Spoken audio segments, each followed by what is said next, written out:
Houve, durante muito tempo na história do Brasil, não só durante a ditadura, né, mas a imprensa circulando como um reforço à estigmatização desses grupos já marginalizados. E normalmente, né, sempre tinha a figura do homossexual nos noticiários. Acontecia um crime, ou o homossexual era a vítima, ou ele era o criminoso. Mas era importante destacar que a pessoa era homossexual, de modo a assentar, consolidar isso na mentalidade média, né, do senso comum brasileiro.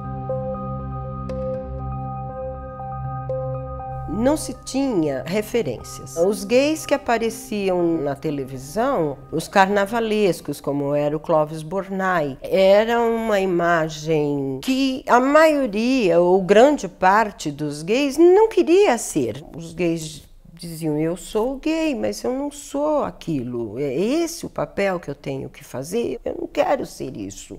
Eu não sou assim. Havia uma coluna do Celso Cury, que circulou em 76, e essa coluna chamava Coluna do Meio. Foi a primeira que tematizou na imprensa brasileira abertamente a questão da homossexualidade, mas ele é processado com base na lei de imprensa por violar a moral e os bons costumes, e ele acaba tendo que assumir o ônus disso.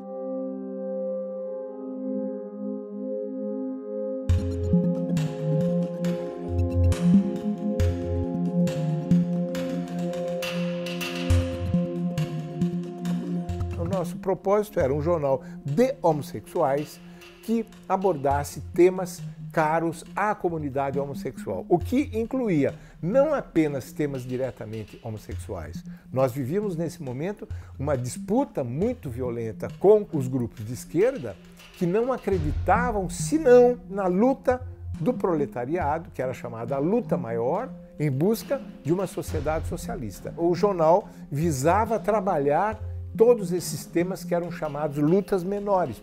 A nós nos interessava não que houvesse primeiro a luta do proletariado, mas que fossem todas as lutas juntas. E nós pensávamos a coisa, inclusive de um ponto de vista linguístico, que eu acho que era uma coisa muito sofisticada para o período, ou seja, nós resgatamos a linguagem do gueto. Então a gente não tinha nenhum receio em falar viado, bicha, baitola, sapata. Nós resgatamos essas palavras consideradas terrivelmente duras e preconceituosas para desmistificar e transformar essas palavras em partes do nosso linguajar. Então era um resgate de uma cultura já, e uma cultura que existia, o Brasil teimava em negar.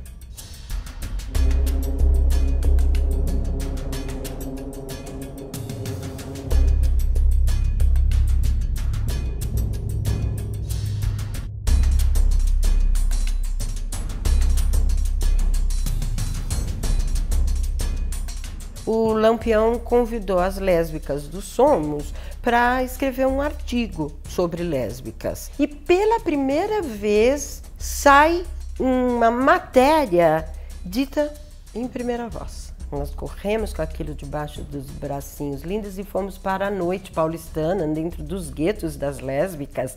Vendemos 200 jornais.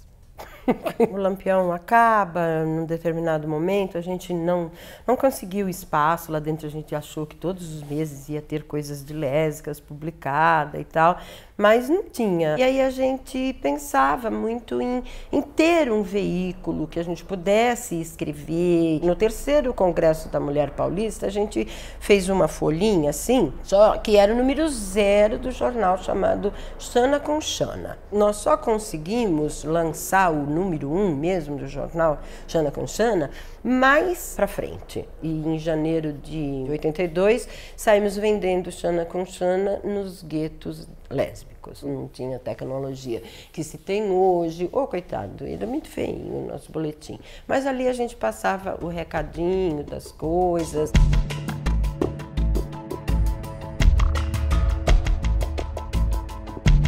Eu acho que o Lampião deixou uma lição muito importante para as gerações futuras, no sentido de que havia uma luta política a ser empreendida a partir dos direitos ao prazer e ao amor. Então hoje você busca na internet de encontros, a informação, a saber de coisas que acontecem dentro e fora do Brasil, que envolvem a população LGBT. Você tem a visibilidade hoje e reconhecimento das travestis e transexuais com direito a tirar documentos, título de eleitor, a ser respeitado, a ser chamado pelo nome social. Hoje nós temos muitos espaços conquistados, muito aonde se ir, muito que caminhar nas ruas com milhares e milhões de pessoas, né? Para mim esse é o resultado. Obrigada, Lampião.